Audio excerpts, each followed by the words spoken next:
Muy buenas tardes y muy bienvenidos a esta nueva charla de nuestro ciclo Power Talks. Un tema bastante tingente para la situación y realidad que estamos viviendo: protección al empleo, teletrabajo y término de contrato. La charla estará a cargo de la señora Macarena Martínez Sánchez, abogada de la Universidad Finisterre, con una amplia experiencia en el ámbito laboral y también docente de nuestra institución. Si ustedes tienen alguna inquietud o pregunta, les sugiero que la realicen al final de la exposición de Macarena para así poder converger con todas las preguntas y podamos responderlas de manera oportuna. Además, al final de la exposición de Macarena, tendrán la posibilidad de preguntar y aclarar cualquier inquietud que se les presente. Entonces dejo con ustedes a Macarena Martínez.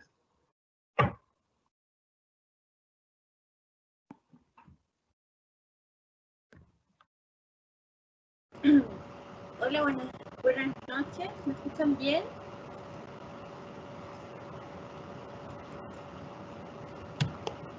Sí, profe, la escuchamos súper bien. Dele nomás. Ya, bueno, vamos a hablar este día respecto a la protección del empleo, teletrabajo y término de contrato. Esta materia es muy contingente y actual, dado que se han incorporado estas nuevas normas y regulaciones a nuestro Código del Trabajo, modificando unas ya existentes y incorporando nuevas leyes.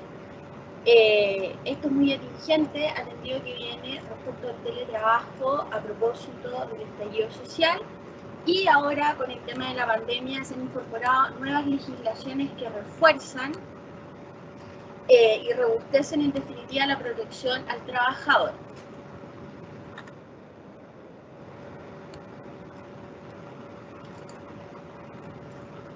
Así tendremos que la ley 21.227 es esta ley que regula lo que es la protección al empleo. Bueno, Macarena, ¿Sí? Tenemos un pequeño problema técnico. Dan un minutito, por favor.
Bien, ahora sí, Macarena, puede continuar. Disculpe.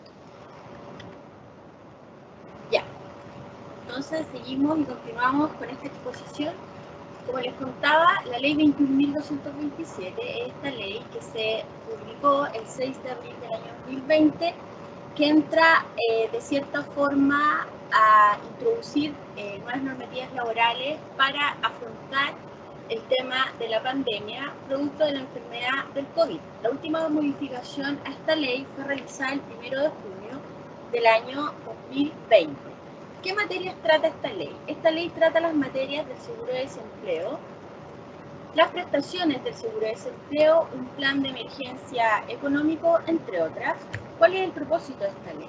El propósito de la ley es facultar el acceso a todas las prestaciones del seguro de desempleo que están establecidas en la ley 19.728 a los trabajadores dependientes cuyos empleadores hayan paralizado sus actividades a causa del COVID.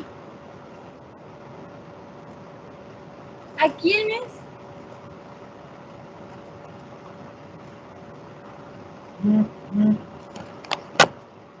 beneficia esta ley? Esta ley beneficia a todos los trabajadores que se vean afectados por algún acto de autoría o que sea de mutuo acuerdo de las partes a consecuencia de la enfermedad del COVID-19. Y esto va a estar comprendido entre un periodo acotado de tiempo que es desde el 18 de marzo del año 2020 con la declaración del estado de catástrofe por el Ministerio del Interior y Seguridad Pública a través de su decreto número 104, lo cual estará efectivamente, comprenderá hasta el periodo del 16 de septiembre del año 2020, sin perjuicio de que nuevamente por algún acto de autoridad se pueda prorrogar en definitiva este periodo.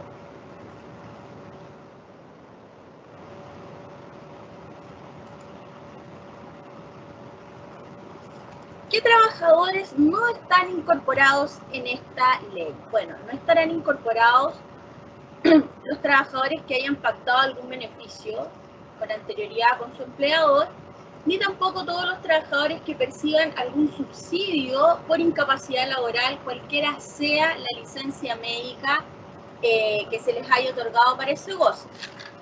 También, obviamente, quedarán excluidos todos los trabajadores anteriores al año 2001 que no se hayan incorporado de forma voluntaria a la AFC, ya que hasta el 2001 existía la libertad de cada trabajador de afiliarse o no a este seguro de desempleo. Después del 2001 en adelante es una obligatoriedad.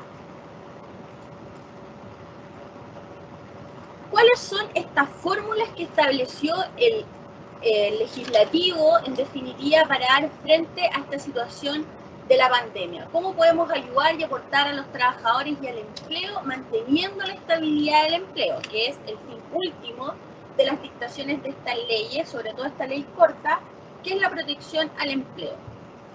Tenemos primero la suspensión del contrato de trabajo por un acto de autoría. Y obviamente esto tiene que emanar de un acto fundado, ya sea por catástrofe, salud pública o seguridad pública, a través de un decreto de la Subsecretaría de Hacienda. Y esto va a aplicar por el solo Ministerio de la Ley. Esto quiere decir que al momento que se dicta y se publica en el Diario Oficial pasa a regir. ¿Qué efectos tiene la suspensión del contrato de trabajo por acto de autoría? Va a suspender los efectos de los contratos de trabajo, cesan las obligaciones del empleador y también las del trabajador. Pero lo único que perdura dentro de esta relación laboral es que el empleador sigue obligado al pago de las cotizaciones y pago de leyes sociales, excluyendo las de la ley 16.744, que se tiene que ver con el tema de la seguridad en el trabajo.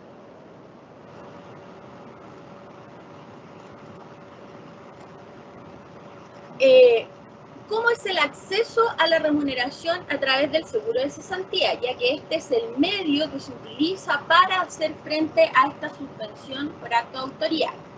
Los requisitos. Los trabajadores que estén dentro de las posibilidades de poder acceder a este beneficio tendrán que tener tres cotizaciones continuas en los últimos 3 meses inmediatamente anteriores a la publicación del acto de autoría. También podrán tener 6 cotizaciones continuas o discontinuas durante los últimos 12 meses y las últimas 2 cotizaciones tienen que ser sí o sí con su último empleador, y acá también opera el hecho del tiempo, que tienen que ser inmediatamente anteriores a la publicación del acto. Y ahora se agregó con la reforma que se hizo a la ley en junio, que son las trabajadoras de casa particular. Las trabajadoras de casa particular, ellas van a acceder en definitiva a un subsidio en cuanto a la aplicación del 4,11%, que es su indemnización a todo evento, y deben realizar el trámite en su AFP y no en la AFC. ¿Cómo se tramita esta suspensión del contrato por acto de autoría? Bueno, la ley estableció que esto se iba a tramitar a través de la AFC. La AFC iba a ser el organismo público encargado de velar, vigilar y en definitiva lograr que los trabajadores tuvieran acceso a este beneficio. Esto se hace a través de la página www.pactos.afc.cl, en donde el empleador es quien tiene la obligación de forma digital realizar una declaración jurada a través de la completación de un formulario en línea al efecto, que, como les decía, hace las veces de declaración jurada. El empleador va a seguir manteniendo la obligación de cotizar a sus trabajadores que estén con este pacto, que son sus cotizaciones de previsión y sus cotizaciones de salud por el total imponible que tenían al momento de firmar. Respecto a los trabajadores de casa particular, estos tendrán que hacer su declaración jurada en la AFP y accederán de esta forma a su 70% imponible. No tendrán acceso al fondo solidario. ¿Y qué es esto? Bueno, respecto a todos los trabajadores que accedan a la complementación de su remuneración a través de la AFC, si no alcanzan el mínimo imponible que ellos tenían al momento que estaban efectivamente prestando un servicio, existe un pilar solidario que está establecido por el Estado en donde él va a complementar esa remuneración. Este pilar solidario no aplica respecto a los trabajadores de casa particular. ¿Cuál es la sanción? Claramente el legislador se tuvo que asegurar en esta ley corta de protección al empleo que el empleador no abusara de esta herramienta y se apoyara en el Estado para la utilización de este pilar solidario, y tampoco de alguna forma que los trabajadores o las asociaciones sindicales también hicieran un uso y abuso de esta herramienta. Por lo cual la ley también establece sanciones y multas respecto de todas estas declaraciones juradas que contengan, que sean falsas, manifiestamente falsas, o que contengan datos erróneos solo con la finalidad de obtener este beneficio por parte del Estado. ¿Qué pasa en esta situación respecto a la suspensión del contrato de trabajo cuando es por un acto de autoría? ¿Qué pasa con el trabajador? ¿Se puede o no se puede dar término a su contrato? ¿Existe la prohibición y la limitación al empleador a mantener esta situación a cubo con sus trabajadores? ¿Qué pasa si los trabajadores, mientras en este intertanto incumplen o de cierta forma faltan al código? La ley también pensó en eso, pero también pensó en proteger a los trabajadores. ¿Por qué? Porque la ley establece que solo se puede aplicar respecto de este pacto la desvinculación de este trabajador a través de el artículo 161 de nuestro Código del Trabajo, que son las necesidades de la empresa. Es decir, si se termina una relación laboral, el trabajador va a ser desvinculado solamente por esta causal y obviamente va a obtener todos los beneficios que de ello reporta, que es la indemnización por años de servicio si corresponde, las vacaciones proporcionales si corresponde, y el caso de su última remuneración. También los trabajadores afectos a este pacto también se pueden despedir por otras causales, que son del artículo 159, número 1 al número 5, que esto es por, obviamente, renuncia, mutuo acuerdo, etc. Pero lo que excluyó el legislador fue efectivamente la causal del artículo 159, número 6, que esto es caso fortuito o fuerza mayor. Ningún trabajador en Chile, mientras existe esta declaración, puede, en definitiva, despedir a un trabajador por necesidad, o sea, por caso fortuito o fuerza mayor, a propósito del COVID o de los efectos que este provoca. Macarena, estimada Macarena, tenemos ¿Sí? una pregunta muy atingente y no quisiera que se pasara para que tiene que ver con un poquito lo que nos contaste un poquito antes. Te la repito. Dice, ¿la cotización es por un porcentaje del sueldo cuando uno está suspendido o es por un monto fijo? Si la cotización es por el sueldo completo por un porcentaje, ¿esa es la pregunta? Así es. Esa es la pregunta. Ya. Respecto a los trabajadores que están en la suspensión del contrato por un acto de autoría, la ley les asegura que obviamente esto es un porcentaje que va disminuyendo de forma gradual dentro del tiempo que uno está utilizando este fondo de la AFC. Es decir, no se refleja que si uno ganaba, por ejemplo, 600.000 pesos y uno vaya a optar a este beneficio, y un porcentaje sea el que otorgue la OFC y la otra diferencia el pilar solidario. No, esto va de acuerdo a una tabla de porcentajes que estableció la propia AFC a través de la ley, en donde va a depender de la capitalización individual que tenga, obviamente, cada trabajador.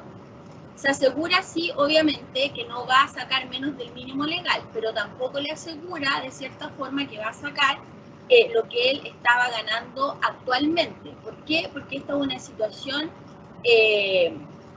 excepcional que se está dando, en donde existe una protección de la ley que se habilitó especialmente para que el trabajador no perdiera el vínculo laboral. Es decir, esta ley se creó con la única posibilidad de que el vínculo laboral, por esta situación, no se terminara y se obtuviera algún beneficio o subsidio a través de la remuneración, pero ni el empleador ni el Estado está capacitado de alguna forma para proveer el 100% de la remuneración que recibía el trabajador. O sea, ahí uno está a una escala de porcentajes que están disponibles en la AFC y va a depender principalmente de la capitalización que tenía cada trabajador.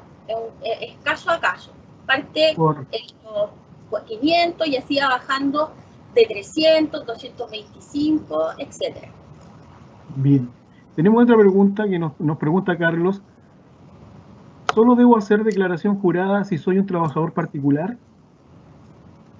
No. ¿Por qué? Porque esta ley de protección al empleo, ya sea la suspensión del contrato por acto de autoridad y los otros que vamos a ver, solo los beneficiarios son los trabajadores dependientes. Los trabajadores independientes, respecto a esta ley en particular, no están incluidos. Solamente se incluyen los trabajadores dependientes que tengan un contrato vigente y que además tengan los mínimos de cotizaciones en la AFC. Gracias, Macarena. Prosigo. Bueno, como les seguía contando, el legislador se puso en la situación de que el empleador pusiera término a los contratos de trabajo en este proceso de pandemia, obviamente para resguardar su fuente laboral. Pero la ley le dice, perfecto, usted puede aplicar la causal del 161 en nuestro Código del Trabajo, que son necesidades de la empresa, y también puede aplicar todas las del 159, exceptuando la del caso fortuito o fuerza mayor. Y es más, la ley estableció una limitación, es decir, una vez que pase este proceso, una vez que termine este acto de autoridad y uno vuelva como a esta aparente normalidad desde el punto de vista laboral, existe un plazo en donde el empleador tampoco va a poder hacer uso de esta causal y esto son 6 meses, ¿ya? Es como cuando ocurre con el fuero de las personas que estaban con los sindicalistas, en donde cuando no salen reelectos existe un plazo de enfriamiento que se llama, que hay un periodo de 6 meses en donde no pueden ser despedidos. Luego, esta ley de protección al empleo tiene otra posibilidad, que es el pacto de suspensión temporal del contrato de trabajo. ¿Qué diferencia hay entre la suspensión del contrato por un acto de autoridad y la suspensión por mutuo acuerdo de las partes, que es la aplicación de este pacto de mutuo acuerdo? ¿Cómo se puede hacer este pacto de mutuo acuerdo? Lo puede realizar el empleador individualmente con un trabajador en particular, o si él lo quiere, puede hacerse de forma colectiva, en donde claramente van a intervenir las organizaciones sindicales para el resguardo y respeto de los derechos laborales de sus afiliados. Esto es de mutuo acuerdo. ¿Cuándo yo puedo optar a este pacto de acuerdo de suspensión del contrato de trabajo? Voy a poder optar cuando existe una baja en mi actividad económica, ya sea en las ventas o servicios que yo presto a propósito de la enfermedad del COVID-19. Pero ¿qué requisitos tengo yo para poder probar como empleador que necesito tener esta opción de pactar con mis trabajadores?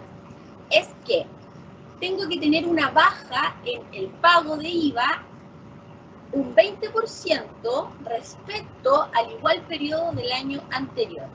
Ese es el requisito objetivo que exige la ley, es decir, tiene que haber una baja del 20% para poder optar a este pacto de acuerdo, de mutuo acuerdo.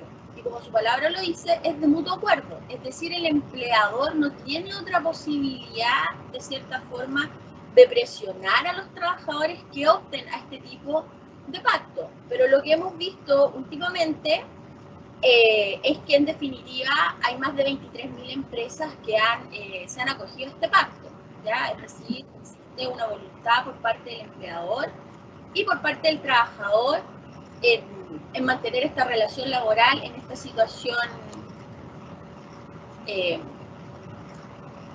excepcional que estamos viviendo. Macarena. Sí, dígame. Luisa nos tiene una pregunta. Dice, ¿qué pasa con la reducción de sueldo? ¿Es obligatorio que la acepte? ¿Qué pasa si no la acepto? ¿Hasta cuánto me podrían rebajar? Ya, esta pregunta tiene un poco relación más que con este pacto y la suspensión del contrato. Esto se aplica respecto a la suspensión temporal que se produce, o sea, a la reducción temporal que se produce en la jornada ordinaria de trabajo, que también esa es otra opción que nos da la ley y que lo voy a ver más adelante. Pero contestando la pregunta, la ley estableció un límite, dice sí, perfecto, va a haber una reducción de la jornada laboral, por lo cual el empleador tiene la obligación de pagar en proporción a la reducción de la jornada laboral, pero no puede reducir esa jornada laboral en más de un 50% y que ello vaya a afectar la remuneración del trabajador. Es decir, respecto al sueldo, puede tener una reducción proporcional a la rebaja de su jornada ordinaria. ¿Es obligatorio aceptarlo? No. ¿Por qué? Porque en definitiva vamos a tener que distinguir si esa empresa o donde trabaja la persona es aquella de que se declaró esencial por parte del Estado o de aquellas que no están declaradas como servicios esenciales, ¿ya? Porque la de servicios esenciales necesariamente necesita a los trabajadores, por lo cual no se pueden acoger a esta situación.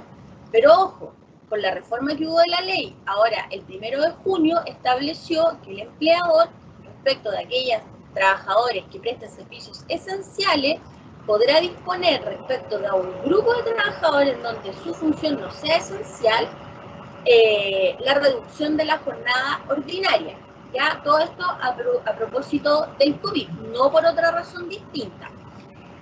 Y solamente te pueden rebajar hasta el 50% de tu remuneración, siempre y cuando se lleve todo el proceso y se cumplan todos los requisitos, porque si el empleador lo hace unilateralmente, no cumple los requisitos que la ley le exige para poder reducirte la jornada y así reducirte la remuneración, estaría cayendo en una ilegalidad. Y la Inspección del Trabajo es el órgano administrativo encargado de fiscalizar que el empleador cumpla y en definitiva también se pague su remuneración. Pero eso lo vamos a ver más adelante porque igual existe otro tipo de subsidio que se puede acceder.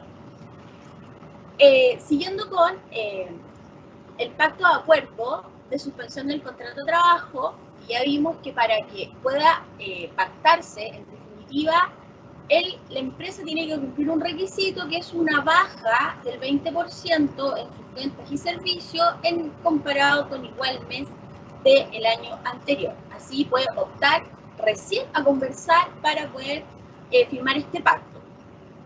¿Cuál es la oportunidad?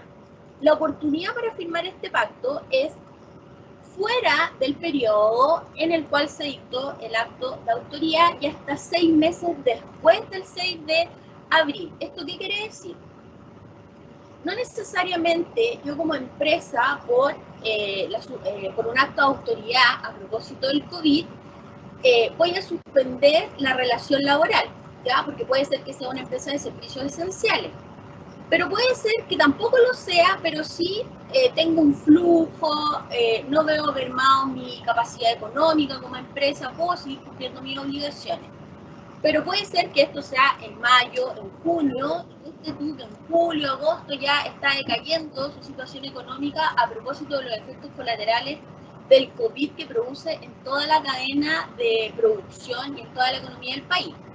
Y ahí yo puedo optar, pero siempre dentro de este plazo de 6 meses. O sea, si yo a los 7 meses o a los 6 meses y un día se me ocurre optar porque cumplo los requisitos, ya que fuera de la posibilidad que me da la ley para acceder a este beneficio. ¿Por qué? Porque esta ley del empleo es una ley corta que tiene un plazo definido que solamente es para ayudar a los trabajadores para mantener esta vinculación laboral y obviamente a la empresa para que no pierda la capacidad de seguir produciendo trabajo, que es lo que en definitiva mantiene la economía de un país.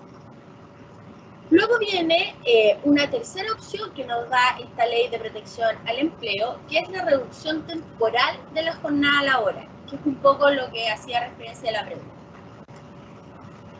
¿Cómo se puede llevar a efecto esta reducción de la jornada laboral? Bueno, yo puedo reducir las jornadas laborales en un máximo del 50%. ¿Puedo reducir las remuneraciones? Sí. Si yo soy una persona que tengo un sueldo variable, ¿cómo se va a computar el pago de mi sueldo? A través del promedio de los 3 últimos meses, si tenemos renta variable, y eso me va a dar el valor de mi remuneración imponible para efectos de pago, y en el caso que yo tenga una remuneración fija, va a ser esa, y en relación a ello se va a calcular la rebaja de remuneración en forma proporcional a la jornada ordinaria que yo trabaje. ¿Cómo puedo complementar esta remuneración? Porque claramente que me bajen el 50% de mi sueldo me va a afectar. Ahí yo concurro a complementar mi remuneración con los fondos que yo tengo en la AFC.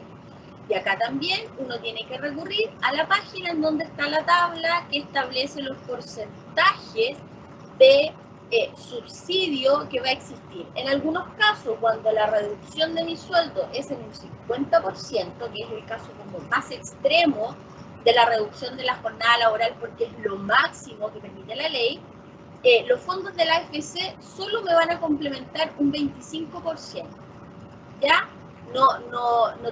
O sea, no existe la esperanza, de cierta forma, que uno tenga el 100%. Solamente va a complementar con el 25%. ¿Ya? ¿Quiénes pueden acceder a esta reducción temporal de la jornada laboral? Pueden ser los trabajadores y obviamente los empleadores que cumplan los siguientes requisitos. Son aquellas empresas que hayan tenido una merma por ingresos por más de 3 meses consecutivos en donde tengan una baja del 20% en relación al mismo periodo del año anterior. Las empresas que estén en procesos concursales de liquidación, es decir, que ya están como una reorganización, porque ya están en proceso difícil en materia económica. Todas aquellas empresas que tengan insolvencia económica, obviamente acreditada a través del mercado para el mercado financiero, y las empresas exceptuadas por los actos de autoridad en la cual se establece que son servicios esenciales. Estos son los requisitos que deben cumplir las empresas para tener una reducción de la jornada. Los trabajadores, ¿qué requisitos deben tener? Acá se hace una distinción para la reducción de la jornada ordinaria respecto a los trabajadores con contratos indefinidos y contratos a plazo fijo por obra o faena.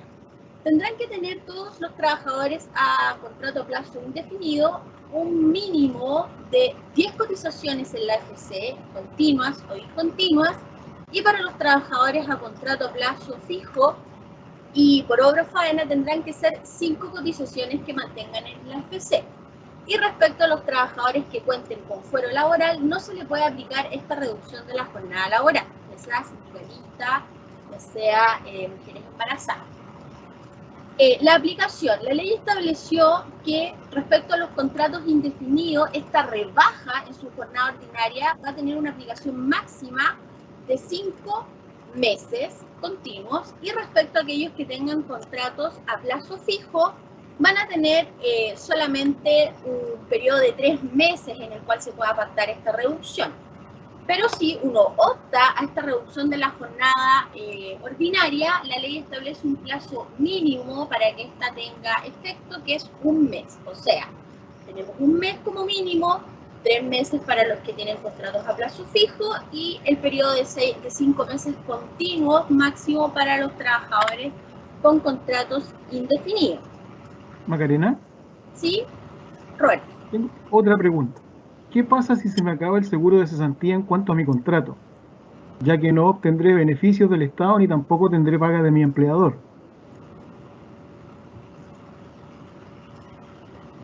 Ya, o sea, la situación de él es que se le acaben los fondos de la Los AFC. fondos de la AFC, a eso yo creo que se refiere, sí. Ya, pero él está con un contrato vigente porque hay que distinguir. Mira, por lo que veo dice no obtendré beneficios del Estado ni tampoco tendré paga de mi empleador. Yo creo que es suspensión con acceso a sus fondos de la AFC y su problema es qué pasa cuando se le acabe el fondo de la AFC. Ya. Bueno, esa es una situación en definitiva bien particular. ¿Por qué? Porque si yo por un lado, porque hay que entender que esta ley de protección al empleo solo abarca a todos los trabajadores dependientes con un contrato de trabajo vigente, ¿ya? En el caso de que el trabajador haya optado a esta suspensión temporal de la jornada ordinaria, ¿por qué? Porque su empresa cumple los requisitos y él tiene las cotizaciones mínimas establecidas por la ley, claramente eso le asegura por el periodo que establece la ley que le va a alcanzar su cotización. En el evento extraordinario que la cotización no alcanza o se le termine antes para complementar, obviamente va a aplicar el fondo solidario establecido por el Estado para estos casos en particular.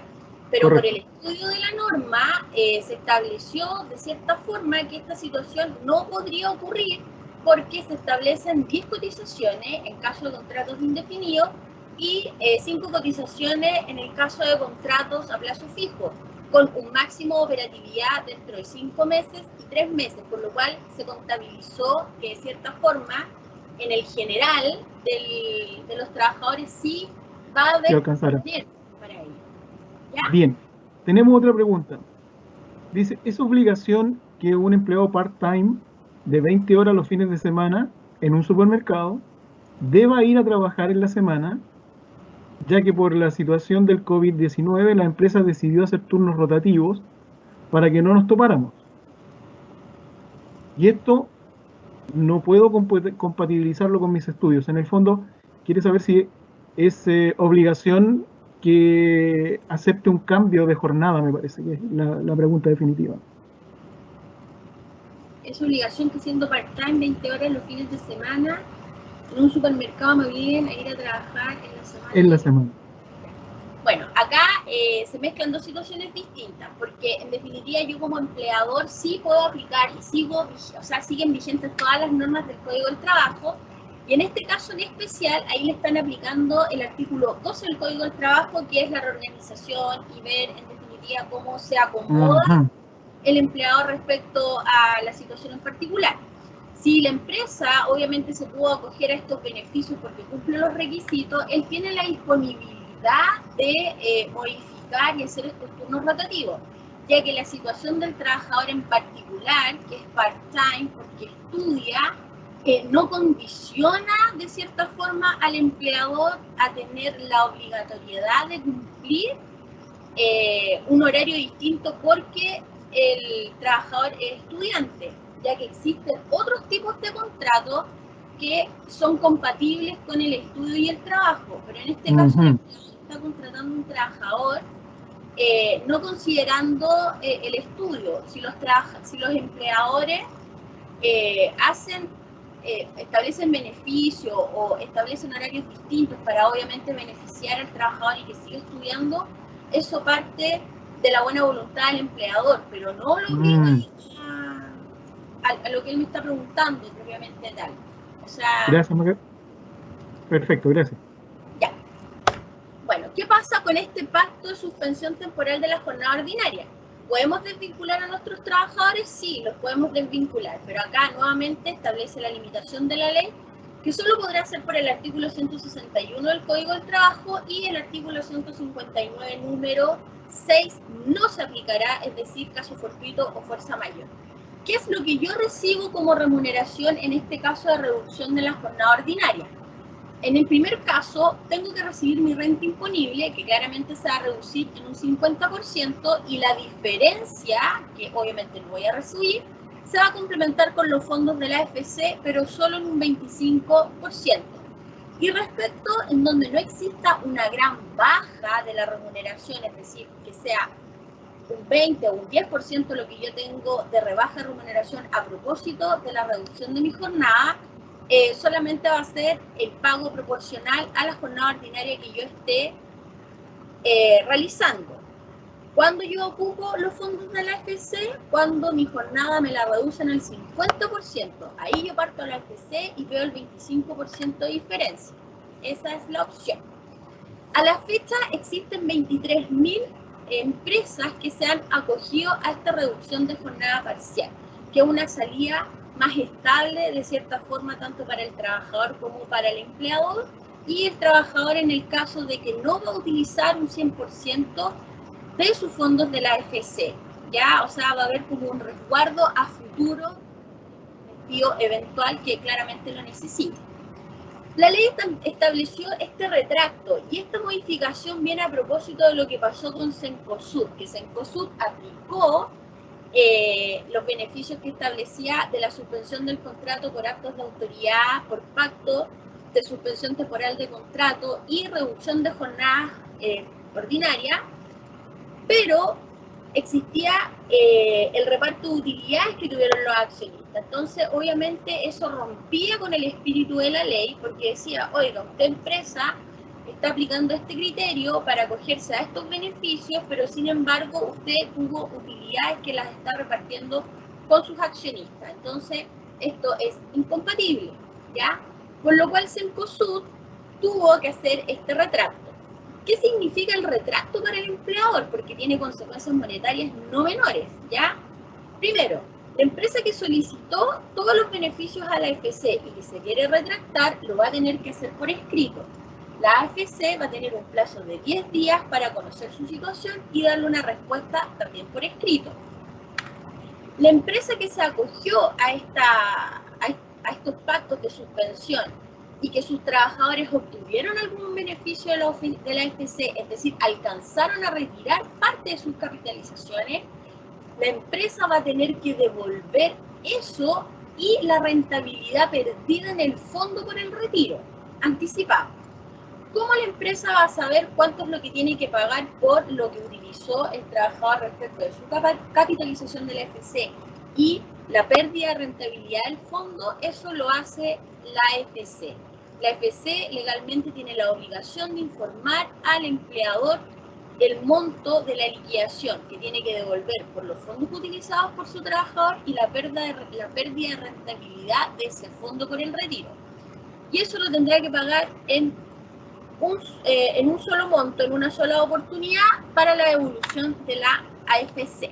Y al trabajador le va a llegar el certificado, el cual sale que su empleador complementó e incorporó y pagó la pérdida de capitalización de su fondo, ¿ya?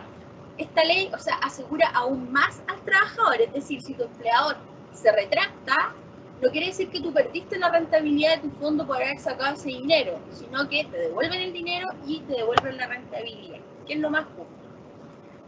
Una vez terminado con todo esto de la ley corta, que es la ley de seguridad del empleo, como les puedo explicar, como recomendaciones, ya sea para los empleadores o para los trabajadores, es que tenemos que actuar con mucha cautela en la utilización de este beneficio y no abusar del beneficio. ¿Por qué?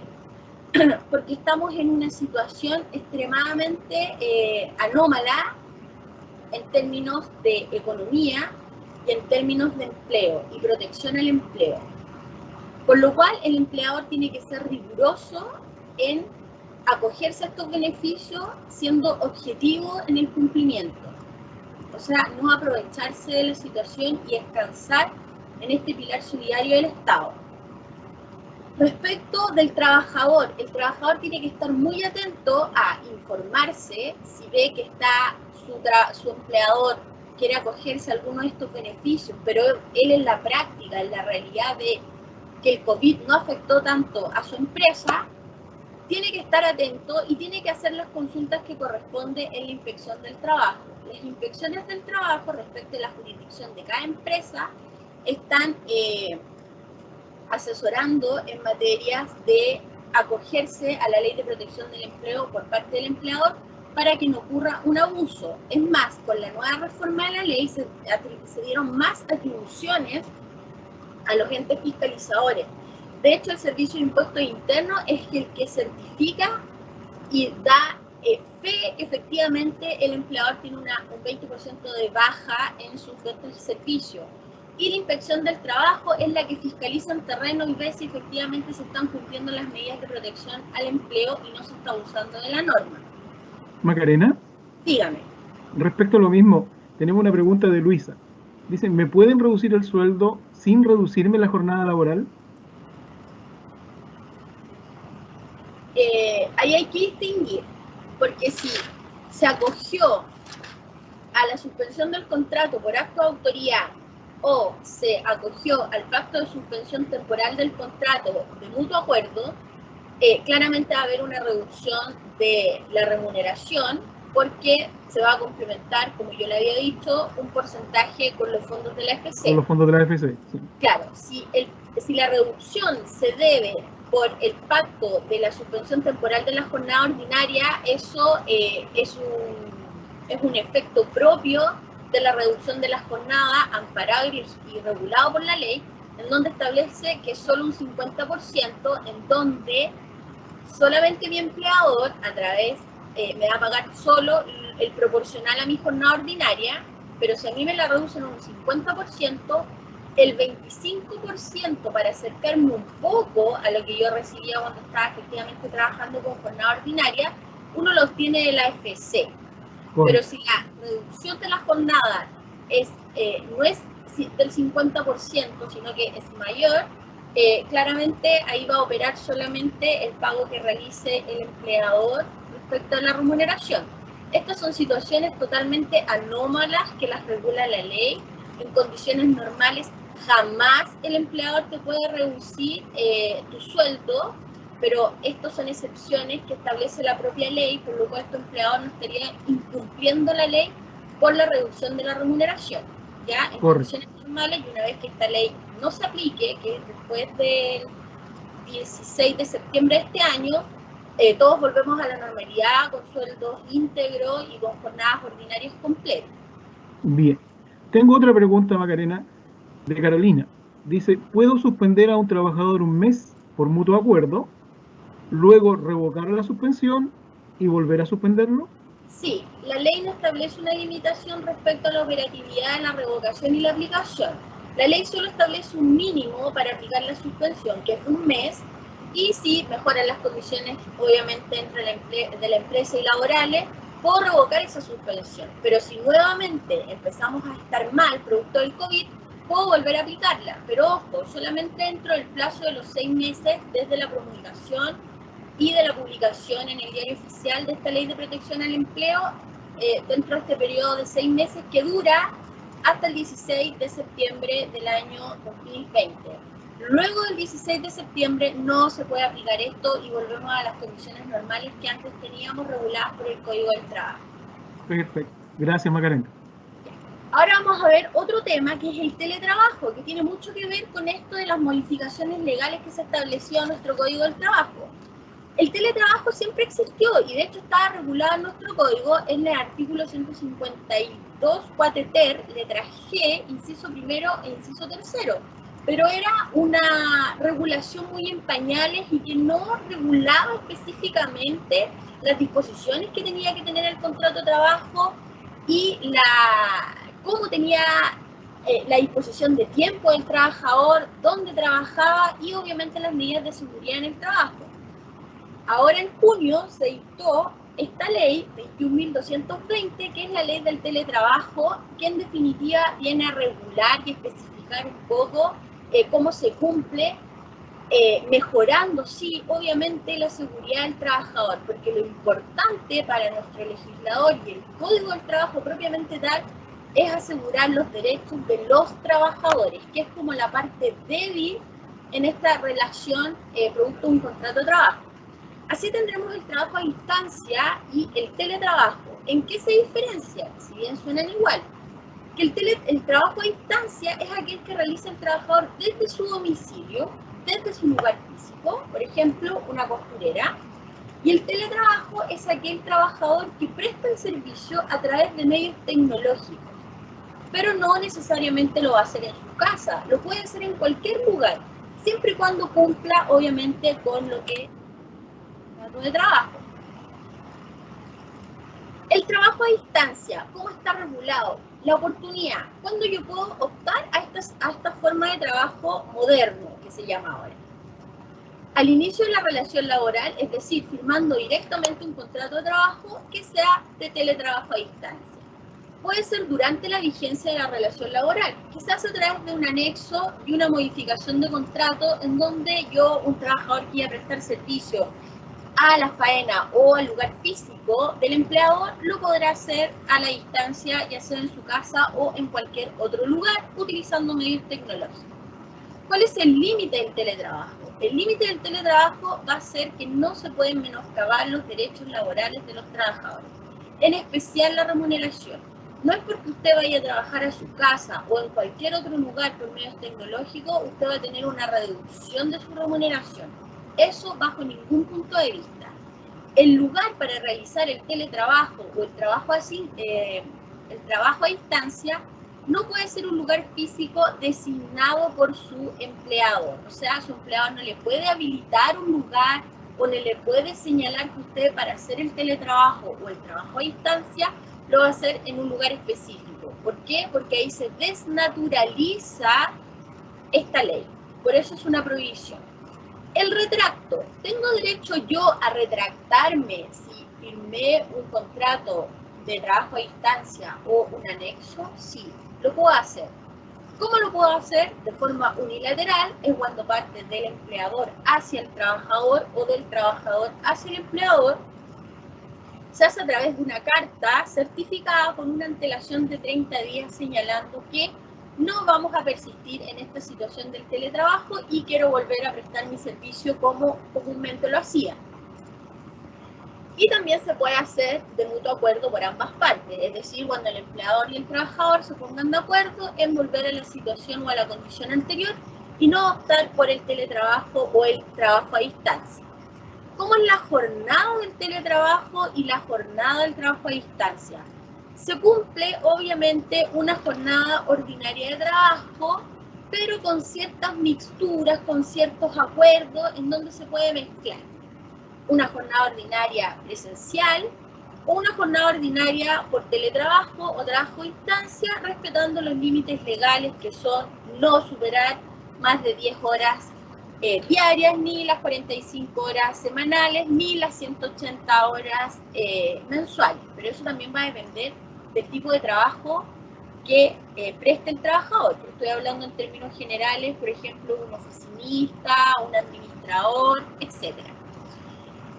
¿Cómo se produce el registro de asistencia? Hubo bastante discusión en el Congreso cómo se podía restringir, o sea, cómo se podía certificar que este trabajador cumpliera con la jornada, puesto que no estaba bajo la supervigilancia directa del empleador que lo estuviera viendo que efectivamente presta el servicio. Bueno, se estableció que es a cargo del empleador contratar, adquirir un sistema de registro de asistencia fidedigna. ¿Esto cómo lo hace? A través de una presentación que se hace en la dirección del trabajo, en donde yo puedo presentar mi propio software o utilizar un software autorizado por la inspección que dé fe del registro de asistencia. ¿Y por qué es importante el registro de asistencia? Más que para el empleador, es importante para el trabajador, porque el trabajador, por mucho que esté en su casa trabajando o por teletrabajo, se le tienen que pagar y contabilizar su trabajo extra, ¿ya? O sea, su jornada extraordinaria. ¿Qué más? ¿Cómo se hace esta distribución de la jornada? Se puede hacer dependiendo si las partes no acuerdan de forma libre, con tal que cumpla las metas diarias. Es decir, si yo soy una costurera y trabajo en mi casa y me dicen que yo diariamente tengo que coser 600 prendas, si yo dentro de mi día hago las 600 prendas en 5 o 10 horas, estará bien, o sea, no es necesario un trabajo continuo. Y respecto a aquellos que tienen este teletrabajo por medios tecnológicos, tendrá que ser por el cumplimiento de metas.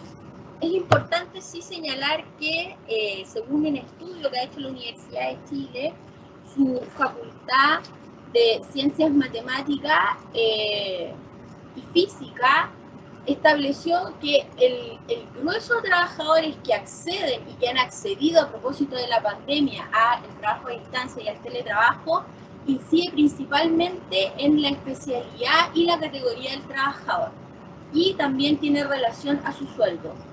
Todos los trabajadores que ganan más de 1,5 millones hacia arriba, que es el 80% según se estableció, se acogieron a este trabajo a distancia y teletrabajo.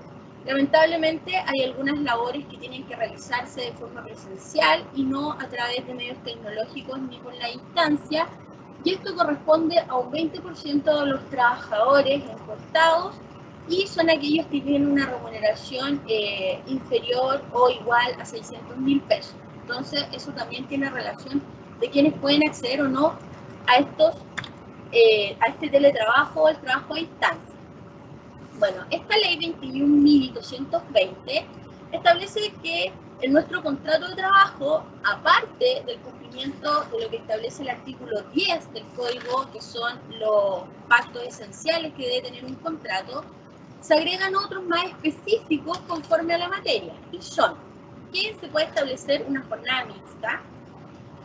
El empleador, cuando corresponda, deberá implementar un mecanismo de registro de cumplimiento de la jornada. La indicación, tiene que haber una indicación expresa de que las partes están bajo una modalidad de teletrabajo o trabajo a distancia. El lugar o los lugares donde se presta este servicio, salvo que las partes hayan acordado, el trabajador lo puede elegir libremente, porque en definitiva él se le va a pagar y se le va a calificar por el trabajo que realiza, más que el lugar en donde lo hace. Y los mecanismos de supervisión o control van a estar a cargo del empleador, y él tendrá que hacer la inversión que respecta a este punto para poder controlar y pagar la jornada de trabajo conforme lo que haga el trabajador. Acá se puede optar, obviamente, a la exclusión de la limitación de la jornada de trabajo, ya que el propio trabajador es quien va a realizar de acuerdo a la distribución de tiempo que él haga, pero tiene que cumplir, obviamente, con el encargo que le hace su empleador. Y existe el tiempo de desconexión, cosa que no estaba regulado antes la ley, pero con la modificación se incorporó esto del tiempo de desconexión. Y el tiempo de desconexión significa que yo, como trabajador, tengo la posibilidad de estar 12 horas desconectado del WhatsApp, del computador y de mi empleador. ¿Y eso qué me permite? Al estar incorporada en la ley, que si yo, pasado el tiempo de mi jornada, si quiero, yo como trabajador, no le contesto los WhatsApp a mi jefe, no les contesto los correos pasados de mi jornada ordinaria. ¿Por qué? Porque ya tengo vida personal, con lo cual tengo este tiempo de desconexión y mi derecho a no contestar, y eso obviamente no me puede traer ninguna consecuencia del tipo legal en materia laboral que me puedan despedir, por ejemplo, ¿ya? Desde la dictación de la ley, con todas las reformas e instituciones que se realizaron, la ley estableció un plazo de vigencia, que son de 3 meses, para que todas estas empresas que están optando por el teletrabajo o el trabajo a distancia puedan adecuarse a la normativa nueva e incorporar los nuevos procesos que se están dando. Acá también hay una innovación respecto a la ley 16.744, en donde se tiene que establecer por escrito el riesgo en el trabajo y obviamente las medidas preventivas. Obviamente, cuando uno presta un servicio de teletrabajo o trabajo a distancia en su casa, el empleador sigue manteniendo la obligación y sigue manteniendo, en definitiva, debe asegurarse el trabajo seguro. Por lo cual, cuando usted está en su casa, con una autorización obviamente escrita de su parte, tiene que autorizar a los asesores de la Mutual de Seguridad para que vea el lugar físico en donde usted va a prestar el trabajo, y si tiene todas las condiciones de seguridad para hacerlo, hace un levantamiento de lo que usted tiene y de lo que usted necesita, y su empleador le tiene que proveer todos los medios físicos y técnicos para prestar un servicio seguro. Si usted es un oficinista y hace el trabajo administrativo de su casa, él tendrá que pasarle un computador, tendrá que subsidiar el pago extra que usted puede tener por gastos de luz tendrá que llevar un sillón ergonométrico y así establecer todo un sistema de seguridad para que usted pueda realizar su trabajo. El trabajador puede ser fiscalizado por su empleador, por ejemplo, en el teletrabajo o trabajo a distancia, que llegue a su casa en cualquier momento, le toque la puerta e ingrese a su casa. No, eso no lo puede hacer porque afecta las garantías constitucionales que establece la ley para todas las personas.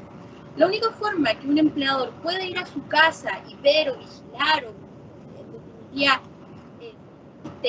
el cumplimiento de sus funciones es cuando usted lo autorice por escrito, ¿ya? Y solamente para efectos laborales, para ninguna otra situación en especial. Si un empleador llega a ir a su casa en un horario que no corresponde, sin tener esa autorización por escrito, usted debe hacer la denuncia en la Inspección del Trabajo, porque esa es una vulneración a sus derechos fundamentales que le opta la posibilidad de demandar por tutela laboral a su empleador porque está transgrediendo el marco regulatorio que establece el Código del Trabajo ya para un tema de invasión a su intimidad y a su privacidad porque es su hogar. ¿Qué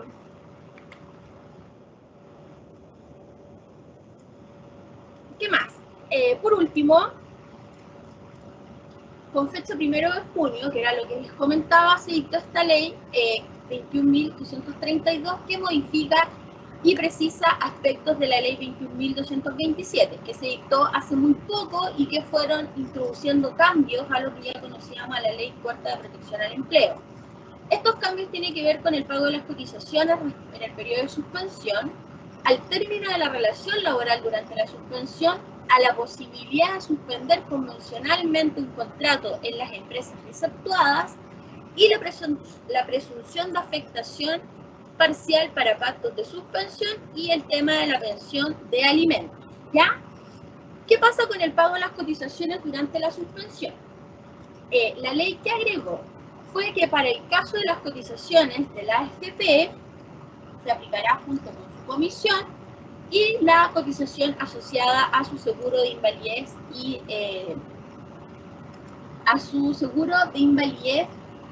se calculará sobre el 100% de las prestaciones que tiene el trabajador y que debe recibir de la FP. O sea, acá se aumenta un poco el porcentaje respecto, por ejemplo, a alguien que tenga una licencia en este periodo intermedio, no va a tener la reducción, sino que va a recibir el total imponible respecto a su remuneración.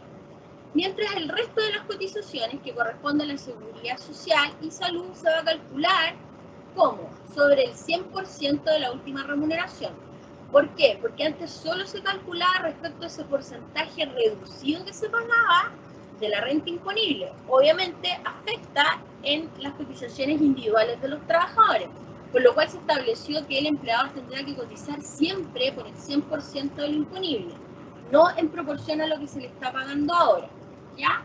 El término de la relación laboral ya habíamos visto que solamente podía hacerse a través del artículo 159, número 1 hasta el número 5, exceptuándose el número 6, y existía la posibilidad de la desvinculación por necesidades de la empresa. ¿Qué dijo el legislador? Que ahora el contrato no podrá darse término por la causal de necesidades de la empresa o el desahucio por parte del empleador en el caso de una suspensión de la relación laboral, que sea de mutuo acuerdo, ¿ya? Posibilidad de suspender convencionalmente el contrato de las empresas exceptuadas, sí. Antes ellos no tenían la posibilidad, tenían que seguir trabajando porque estaban dentro de la categoría de trabajos esenciales, ya sea de distribución, de alimentos, etc. Ahora ellos sí pueden optar a estas suspensiones, pero solo respecto a aquellos trabajadores que dentro de la operatividad de su empresa no sean esenciales. O sea, respecto a un porcentaje y no de todo. Esto no significa que sea una arbitrariedad y una discriminación negativa respecto a trabajadores que prestan iguales funciones en una misma empresa. También se crea esta presunción de afectación parcial en donde se establece una presunción legal. Eso quiere decir que no admite prueba en contrario. O sea, es lo que se declara. Y esto va a ser de aquellas empresas que estén parcialmente afectadas cuando en el mes anterior a la suscripción del pacto o de la declaración de estado de catástrofe, sus ingresos de ventas o servicios hayan bajado en un 20%. O sea, existiendo el documento por parte del Servicio de Impuestos Internos, hay una presunción legal que no admite prueba en contrario, que el empleador está en la posibilidad de acceder a esta suspensión porque tiene una afectación parcial de sus ingresos. Y la pensión de alimentos. Esto no se había tocado anteriormente a la ley y sale a la palestra a propósito de la gran demanda en tribunales de familia por incumplimiento de las retenciones legales por parte del empleador en el pago de la pensión de alimentos. El legislador, no sé por qué no pensó eso desde un inicio cuando dictó la ley, pero ahora obviamente mejoraron esa situación en donde la AFC tiene que pasar todo el dinero directamente al empleador y el empleador procederá al pago que corresponda a su trabajador. Cuando existe una resolución judicial en el cual obligue al empleador a hacer la retención de un porcentaje para el pago de pensión de alimentos. Entonces ya el pago no va a ser directo de la AFC al trabajador, porque la AFC no tiene por qué saber de que ese trabajador tenía una retención judicial por efectos de pago de pensión de alimentos.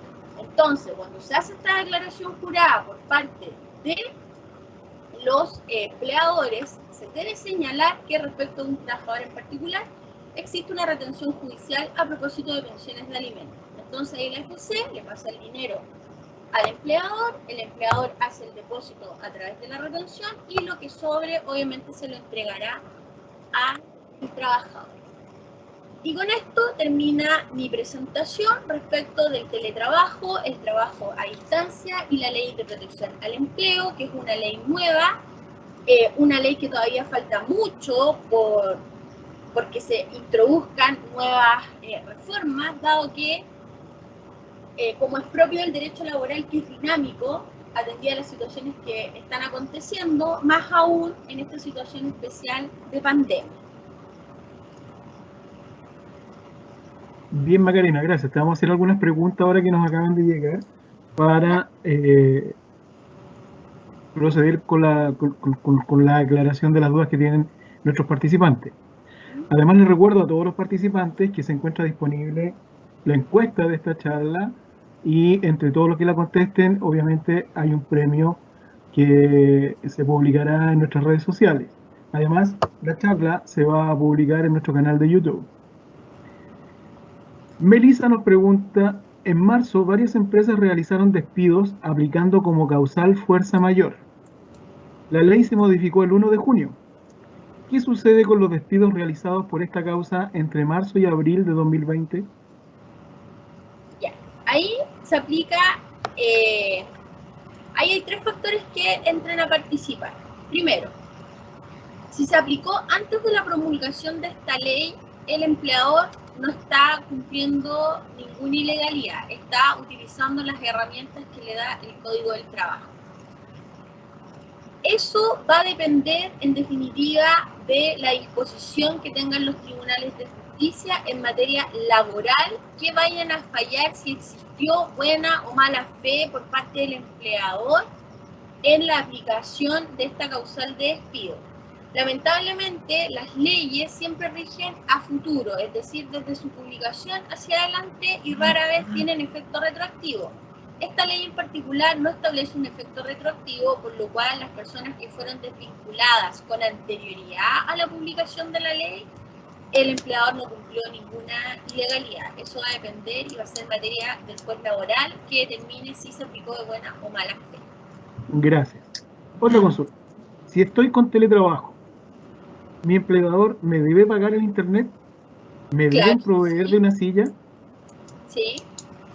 ¿Sí? Eso se incorporó con la reforma que se hizo ahora en junio respecto a la aplicación del teletrabajo propiamente tal, y se regularon temas más específicos como eso lo que me está señalando, en donde claramente el empleador es el que me tiene que proveer de los medios físicos y tecnológicos para yo prestar mi trabajo. ¿Por qué? Porque yo como trabajador sigo dentro de una vinculación laboral en donde yo recibo una remuneración por prestar mi servicio, pero yo no tengo como trabajador poner toda la implementación técnica para prestar mi servicio, porque esa es una obligación que tiene que tener el empleador. Por eso este contrato de teletrabajo o trabajo a distancia se tiene que estitular y se tiene que establecer la calidad de teletrabajo o trabajo a distancia, en donde se señale los implementos que se le van a otorgar a este trabajador. ¿Y cómo se hace en la práctica? En la práctica va la mutual a ver el lugar físico en donde el trabajador va a realizar su función. Se señalan los medios físicos, tecnológicos que necesita, y eso se los tiene que proporcionar el empleador, y se firma una carta de entrega y de responsabilidad por parte del trabajador en el cuidado y uso correcto de los implementos de trabajo. Correcto, gracias. Y al respecto, Macarena, ¿cómo se conceptualiza aquí la idea del accidente laboral? Ya, ahí obviamente va a estar involucrado la mutual o donde esté afiliada la empresa, en donde ellos en definitiva son los que van a determinar qué se entiende por accidente de trabajo cuando se produce en la casa del trabajador. En esta situación. Claro, en esta situación en particular, porque si yo estoy haciendo un teletrabajo y, por ejemplo, tengo un accidente en la cocina porque me quemé, o yo estaba haciendo algo en el jardín y me caí, ya eso pasa a ser parte de una enfermedad común y no propiamente tal del teletrabajo o el trabajo a distancia. Pero, por ejemplo, si yo tengo un trabajo a distancia de costurera, ponte tú, y tengo un accidente con la máquina, con la costura, o con la máquina que corta, que es como láser, claro, eso entra dentro de la categoría de accidente del trabajo. Gracias, Macarena. Otra pregunta. ¿Qué pasa si me desvinculan? Nos pregunta Camila. Si me desvinculan por el artículo 161. Solamente dice en mi carta necesidades de la empresa, sin un motivo adicional. Tampoco tiene relación con la pandemia y la empresa no ha tenido pérdidas. De hecho, es una empresa extranjera que no brinda servicios para Chile, sino para Estados Unidos. Ya. El artículo 161, una de las formalidades que tiene que cumplir toda carta de despido, independientemente de la causal, es señalar el derecho y señalar el hecho que invoca el derecho, es decir, en qué se justifica esta necesidad de la empresa, ya sea en una reorganización, en una baja, en cambios económicos en el mercado, se tiene que justificar el hecho en el cual se apoya el derecho. Esto se puede reclamar claramente en la inspección del trabajo a través de un comparendo de conciliación y contestación, o ir directamente a demandar en un tribunal laboral, en donde el empleador tiene que provocar las necesidades de la empresa. Antiguamente se utilizaban las necesidades de la empresa como un comodín para despedir a un trabajador que no caía en ninguna de las otras categorías del artículo 160 o del artículo 159 del Código del Trabajo, para desvincularlo. Hoy en día, yo, si encuentro que esta causal no me corresponde, está mal aplicada y no se cumplen los requisitos que establece la ley, tengo todo el derecho de mandar un despido injustificado con las indemnizaciones que correspondan por la mala aplicación de la ley. O sea, la causal. La causal. Si no corresponde, se puede reclamar. Gracias. Y otra pregunta. ¿Me pueden descontar el aporte que la empresa otorga al seguro de cesantía sin establecerlo en la carta de aviso o en el finiquito? Ya, esa también es una súper buena pregunta, porque muchas personas lo desconocen, pero se permite el descuento en los finiquitos respecto al aporte en el porcentaje que realiza el empleador al seguro de desempleo. Pero la ley corta de protección al empleo, también se hizo cargo de eso, porque obviamente si se descuentan, produce un efecto directo en las bajas de las cotizaciones de ese trabajador, y no se permite la rebaja o el descuento que corresponde a la AFP ahora en los despidos, durante este plazo de los 6 meses en donde se está aplicando esta normativa de la Ley de Protección al Empleo. En el evento extraordinario que esto se haya hecho anteriormente a la aplicación de esta ley, está bien aplicado. Es necesario que me lo informen en la carta de despido No necesariamente, porque la ley no dice que lo tiene que hacer, solamente establece la obligación de adjuntar las cotizaciones al día. ¿Tiene que salir en el finiquito el descuento? Sí, pero en la carta no es un requisito de la forma, pero sí un Perfecto. requisito de la forma en los finiquitos. Gracias, Macarena. Bien, con esto damos por terminada esta charla. Les recuerdo, por favor, a todos los participantes que en la sección de preguntas aparece un link para que ustedes contesten la encuesta referida a esta charla. Y recuerden que entre todos los que contesten van a haber sorteos de premios sorpresas que serán publicados en nuestras redes sociales. Macarena, te quiero agradecer en mi nombre, en nombre de la institución, por tu presentación. Muchas gracias y bueno, yo creo que será hasta una próxima oportunidad.